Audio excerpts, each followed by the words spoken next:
Et avec nous comme promis, Christophe Marianne, bonsoir, merci d'être avec nous et bienvenue sur TV5 Monde. Vous êtes donc le PDG du vin Mariani. Vous nous avez apporté ici une bouteille que l'on va voir au cours de notre entretien. Je le disais, on en a parlé il y a quelques mois sur TV5 Monde. D'ailleurs, vous aviez vu cet entretien et vous nous avez contacté pour dire qu'eh bien non, contrairement à ce que l'on disait à l'époque, l'aventure n'était absolument pas terminée puisque grâce à vous, cette boisson renaît. Rappelez-nous d'abord, c'est quoi le vin Mariani? Le vin Mariani, il faut savoir que déjà, c'était une boisson qui était mondialement connue à l'époque. Ouais.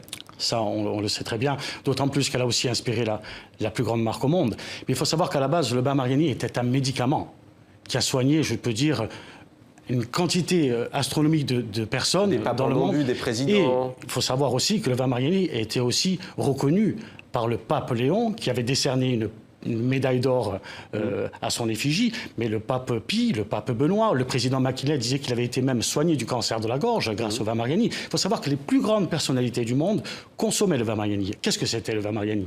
Eh bien, le vin Mariani, c'était un médicament d'un breuvage qui avait été conçu par Angelo Mariani. Et il faut savoir une chose, c'est que le vin Mariani est né à Bastia, en Corse, en 1863. Angelo Mariani, sortant de là, il a besoin de s'expatrier, besoin de gagner sa vie. Il part de Perocasevich, Bastia, il monte à Paris. Et en 1870, qu'est-ce qu'il fait? Il développe cette formule qu'il avait mise au point avec son père. Et, comme on le sait, des personnalités commençaient à connaître ce breuvage, à soigner justement des chanteurs, même des chanteuses d'opéra, qui soignaient justement qui clarifiaient la voix.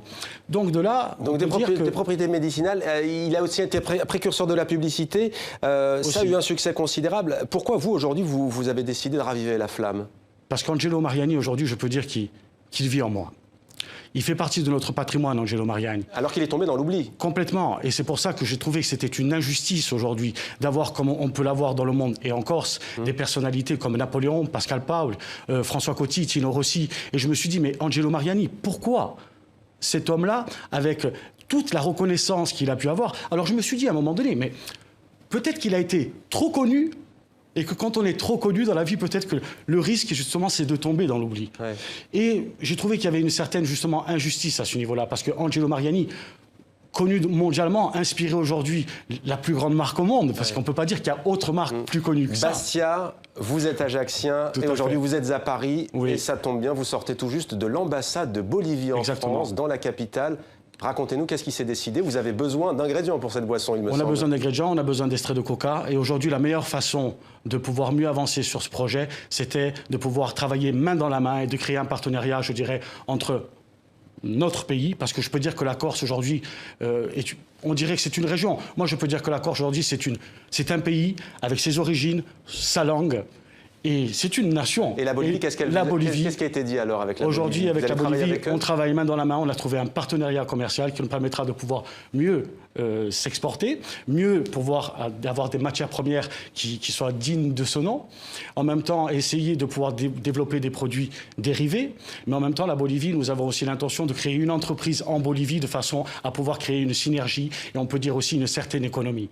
Parce que c'est déjà commercialisé. Comment celles et ceux qui nous regardent peuvent trouver votre boisson? Aujourd'hui, on a un site internet qui s'appelle donc vinmariani.fr. Il faut savoir qu'aujourd'hui, nous avons mis au point cette boisson grâce à une personne qui s'appelle Antoine Maximilien. J'ai été accompagné aussi par une personne qui a été élue meilleur saviste de France, qui s'appelle Nicolas Stromboni, qui a le chemin des vignobles à Ajaccio. J'ai eu la chance de rencontrer aussi donc Alain Delpérou, qui m'a aussi beaucoup aidé, et même amené à rencontrer même la famille, la dernière descendante, Marie-Ange Marelli, que j'en profite de saluer. Mais c'est un parcours qui n'a pas été en vain. Je veux dire, je ne suis pas tout seul. J'ai été et j'ai eu la chance de rencontrer les bonnes personnes. C'est une aventure collective. Hein. Merci beaucoup. Excusez-moi, je vais en profiter aussi pour remercier aussi les élus corses et je dirais même le peuple corse qui est derrière ce projet-là et qui nous soutient. Et j'ai besoin. Où est-ce qu'on le trouve? Peut-être, vous avez dit Internet. Dans le principe, ce que je disais, c'est qu'on a donc le site Internet. Il y a une série collector qui est en vente au chemin des vignobles, qui est limitée à 200 exemplaires. Et à partir du 17 décembre, c'est ça la date la plus importante.